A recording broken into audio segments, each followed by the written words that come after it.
E em conexão com o Dia Mundial de Juventude, enfocar a saúde mental de nós jovens, o Departamento de Assuntos Social está diariamente confrontar com diferentes situações que de uma ou outra maneira está afetar nós jovens.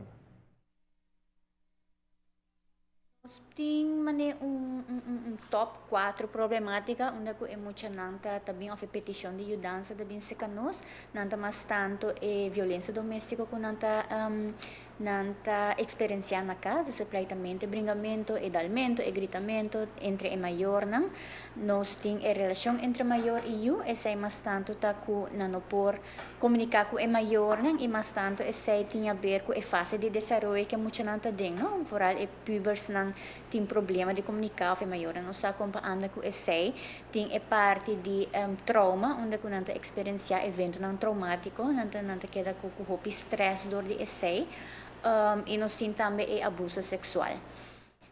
Dus eigenlijk emocional que nós está cerca nós está emocional maltratar, abusar, traumatizar, depressivo, angustiar.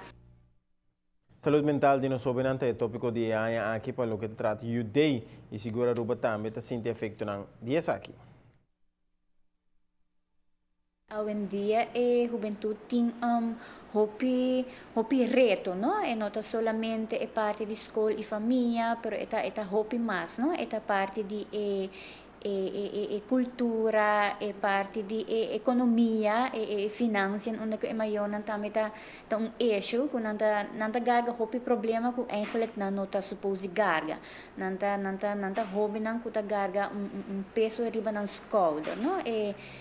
Problema social, emocional, tá parte de esse, não é problema de não tem placa na casa, não tem comida, casa que está deteriorada,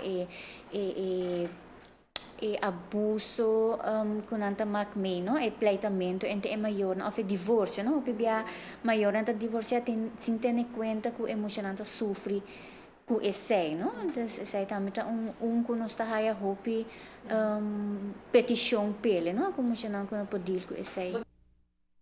Departamento de Assuntos Social está pondo mais ênfase que não me tem vergonha para me pedir ajuda. Essa que o viagem é necessário para se assegurar a saúde mental e tanto muito e jovem não.